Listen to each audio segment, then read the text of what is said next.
A'udzubillahi minasyaitonirrajim. Bismillahirrahmanirrahim. Yasin surat ke-36 ayat ke-13. Wadrib lahum matalan, dan idrib, buatkanlah, tunjukkanlah, lahum kepada mereka, masalan, suatu perumpamaan, yaitu ashabal qaryah, ashab, penduduk suatu qaryah, suatu negeri. Ketika ja'ahum, ketika datang kepada mereka, al-mursalun,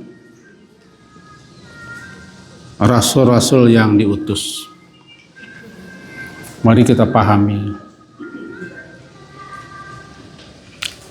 Ayat mana, Ustaz? 13. 13. Iya, Bu. Apa mereka bacaranya? Kepada Nabi Muhammad sallallahu alaihi wasallam, beliau diperintahkan oleh Allah untuk mengemukakan, menjelaskan, menerangkan suatu contoh, suatu perumpamaan untuk orang-orang kafir Makkah. Karena beliau ditantang, dimusuhi, diingkari oleh kaum beliau sendiri, yaitu orang Quraisy. Tidak menerima dan menolak dakwah beliau. Maka kata Allah kepada Nabi Muhammad,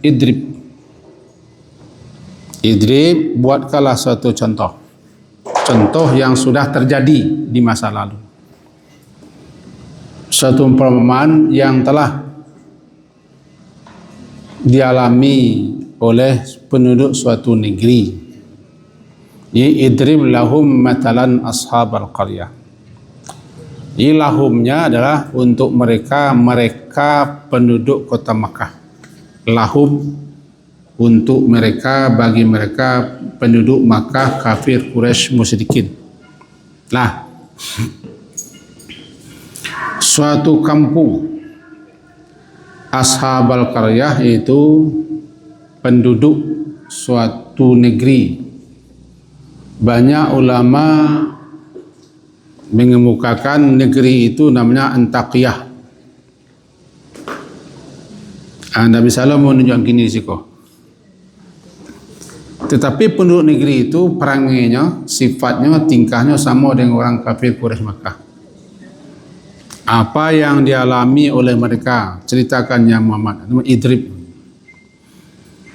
yakni ketika datang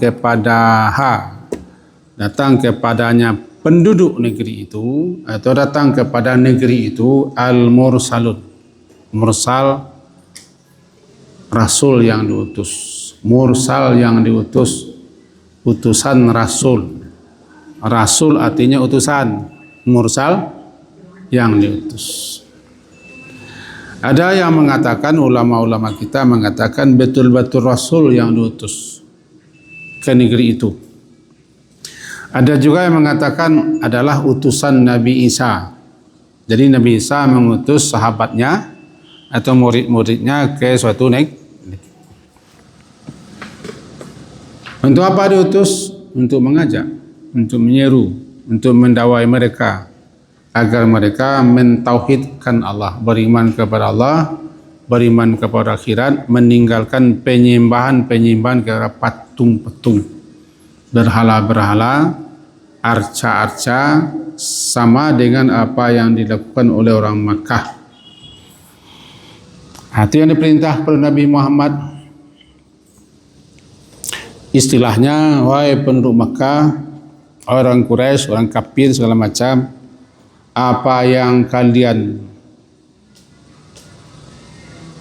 perbuat terhadap aku sebagai utusan Allah sama dengan penduduk suatu negeri yang telah berlalu dulu. Perangainya, wataknya, sikapnya sama-sama dengan kalian. Makanya diterangkan idza ja'al mursal, yakni idza arsalna ilaihim, yakni ketika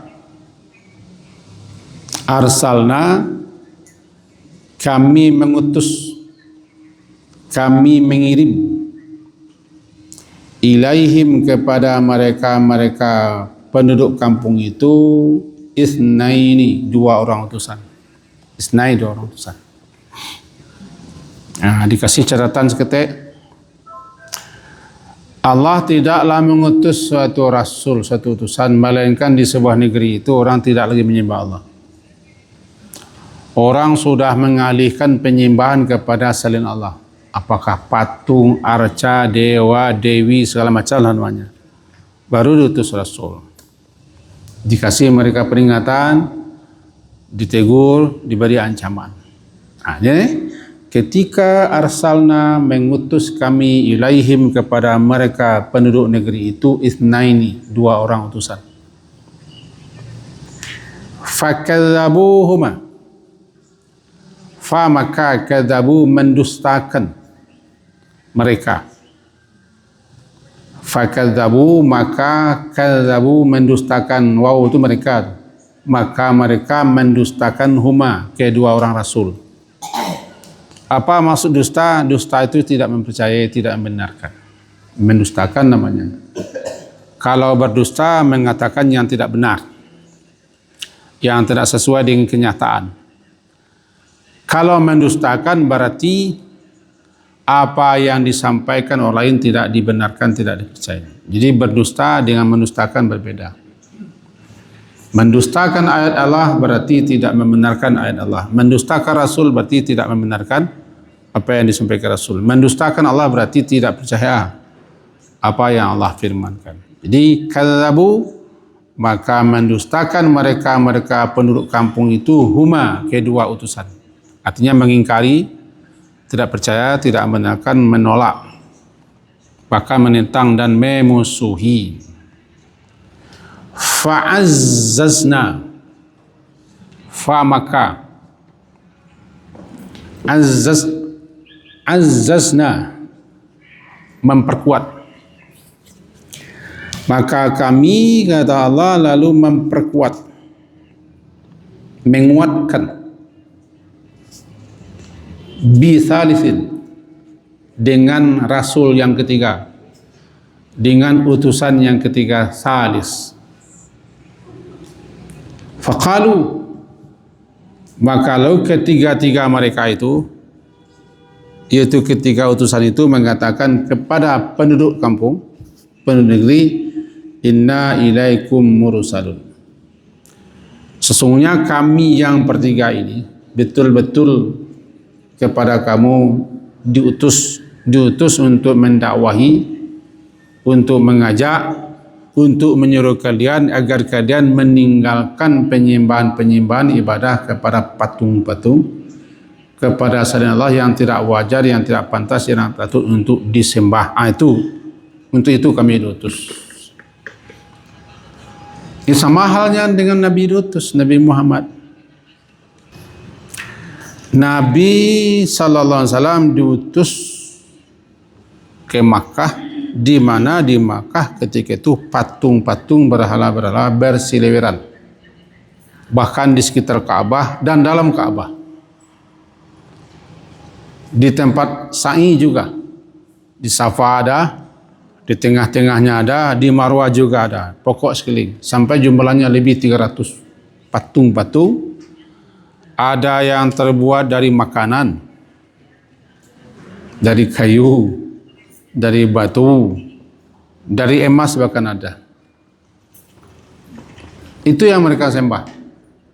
Jadi mirip ya, apa yang dialami oleh Rasulullah Muhammad SAW dengan tiga utusan.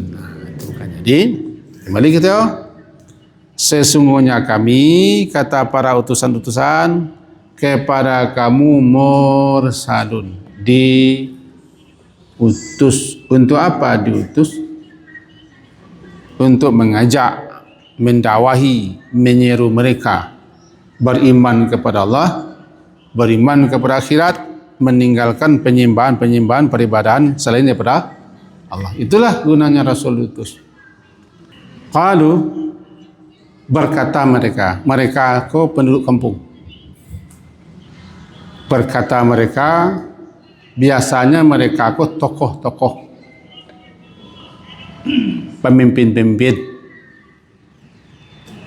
orang-orang yang dianggap orang-orang yang punya pengaruh. Itu biasanya. Karena biasanya yang menentang, yang mengingkari, yang menolak ajakan Rasul, bahkan ajaran kepada kebenaran, tokoh-tokoh. Kenapa? Karena mereka menganggap diri sebagai orang terpandang, tokoh, pengaruh, talintih mereka. Sekaligus ketakutan. Umumnya tokoh-tokoh itu ketakutan hilang ketokohannya, hilang pengaruhnya, takut kedudukannya tergeser dan segala macam. Jadi umumnya dakwah para rasul semenjak Nabi Nuh lah, yang menentang, yang mengingkari itu adalah itu tokoh-tokoh itu. Kenapa? Alasannya sama. Mereka takut kehilangan pengaruh posisi mereka. Dan umumnya yang menyambut dakwah seruan para rasul adalah orang-orang pinggiran, orang bawahan. Karena mereka tidak ada yang takut hilang kekayaan, hilang pengaruh, hilang jabatan, hilang kedudukan. Tidak takut mereka. Karena mereka punya. Jadi yang paling cepat menerima perubahan adalah orang bawah, akar rumput, orang pinggiran. Yang paling dulu mementah beliau kau. Lima-lima lah. Termasuk di Gariwak enam itu. Datang guru menjelaskan, menyerukan kebenaran bagaimana begini. Yang paling dulu itu tampil adalah beliau-beliau. Terbayangkan beliau-beliau. Itu nama beliau-beliau. Yang punya kepentingan lah. Kata mereka, qalu, ayat ke-15, berkata mereka para tokoh-tokoh, pemimpin-pemimpin, ma antum, ma tidaklah antum, tidaklah kamu ini, kamu maksudnya para rasul yang 3 orang ya, tidaklah kamu ini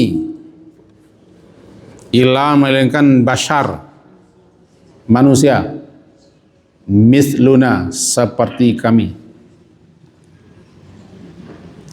Bashar itu sosok. Jadi yang dicaliaknya, yang ditinjaulah sosoknya. Apa kesamaan? Tidak ada beda. Sebab yang mereka nilai terlebih dulu bukan isinya, bukan penyampaiannya, bukan dakwanya, tapi adalah orang yang menyampaikan. Jadi ma'antum, tidaklah kamu ini melainkan bashar, manusia, laki-laki sama kita. Itu yang bashar. Misluna, sama dengan kita. Bagaimana mungkin hanya kalian yang dapat wahyu, kalian yang angkat sebagai rasul, sebagai utusan, pada waktu samanya. Di mana kelebihan kalian daripada kami? Terima kasih. Ma antum illa basyarum misluna, tidaklah kamu melainkan orang, manusia sama kita. Kenapa kalian saja yang dapat wahyu? Kalau wahyu, kenapa Tuhan mengangkat kalian? Kenapa tidak kami? Apalagi kami ini, kami ini adalah orang terpandang, orang kedudukan, tokoh-tokoh segala macam. Ini alasan mirip dengan apa yang disampaikan oleh Abu Jahal, Abu Lahab di Makkah. Mirip sekali. Wa ma anzal ar-Rahmanu min syai'. Wa ma, dan tidaklah menurunkan, anzala. Wa ma, dan tidaklah menurunkan Allah yang Maha Pengasih min syai', satu pun jua, berupa wahyu atau firman-Nya atau risalahnya, tidak ada. Kalau ada, kenapa kepada kalian? Kepada kami tidak. In antum, tidaklah kamu ini, hai para utusan, illa takdzibun, melainkan kalian berdusta. Berdusta. Di sini berdusta bukan mendustakan. Berdusta, apa yang kalian sampaikan ini bohong, tidak benar, dusta. Kalau tadi mendustakan. In tidaklah antum kamu ini melainkan takdzibun, kalian berdusta dalam penyampaian kalian. Di mana berdustanya? Yang kalian sampaikan tidak benar. Kenapa hanya kamu saja yang mendapat wahyu atau apalah nama kami tidak? Ini alasan mereka, ya. Kata daripada utusan-utusan, qalu, berkata mereka, Rabbuna, Tuhan kamilah yang ya'lam, yang tahu. Inna ilaikum lamursalun, sesungguhnya kami kepada kalian betul-betul rasul yang diutus. Jadi jawaban para utusan kepada mereka, kenapa kami yang dipilih, kenapa kami yang diangkat, kenapa kami yang diutus, Tuhan kami lah yang tahu. Karena kami tidak pernah mengangkat, mengusulkan diri sendiri, cuman Dia memilih. Sedikit kita garis bawahi di sini. Rasul-rasul, utusan-utusan atau nabi-nabi, tidak ada mereka ini mengajukan diri, mengajukan proposal, formulir agar diangkat, dipilih menjadi utusan Allah, menjadi rasul. Itu semata-mata kehendak Allah. Allah yang paling tahu. Karena rasul itu bukan sesuatu jabatan berdasarkan usulan-usulan, berdasarkan pemilihan. Itu semata-mata Allah yang tahu kenapa diangkatnya seseorang jadi rasul. Kan ini pula yang tidak diterima oleh Yahudi-Yahudi.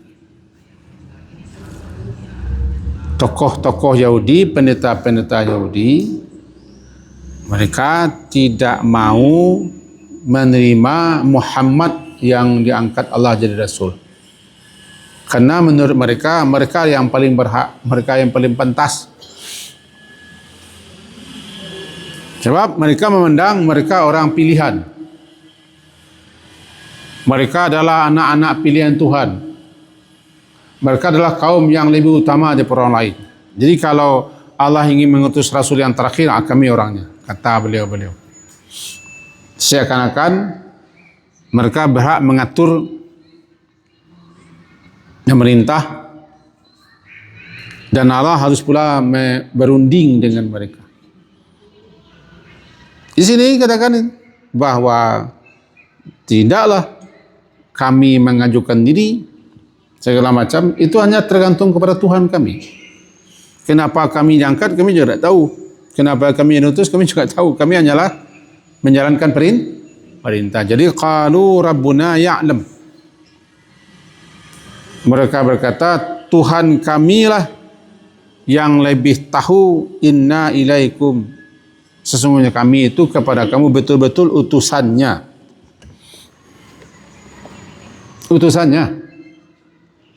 Untuk mengajak kalian, menyeru kalian, mendakwah kalian. Hanya itu tugas kami, kata para rasul yang diutus. Andaikan kami bohong, andaikan kami berdusta, andaikan kami tidak benar, tentu yang mengutus kami lah yang akan menghukum. Tentu kami akan mengalami sisaan azab, iqab, sanksi yang berat karena kami berdusta, kami bohong, kami tidak benar. Kalau memang ya kami ini bohong, tidak benar atau dusta, maka kami akan mengalami hukuman yang sangat berat daripada yang mengutus, karena kami sudah berdusta atas nama Tuhan itu. Ini jawaban para rasul yang diutus. Wa ma alaina Dan tidak adalah kewajiban kami melainkan al-balagh. Balagh menyampaikan al-mubin sejelas-jelas, seterang-terangnya. Itulah salah satu tugas Rasul, tabligh. Balagh menyampaikan. Yang menyampaikan mubaligh, penyampaian tabligh. Balagh sampai sesampai-sampainya. Jadi al-balaghul mubin. Tugas kami adalah menyampaikan sejelas-jelas, seterang-terangnya. Itu tugas Rasul.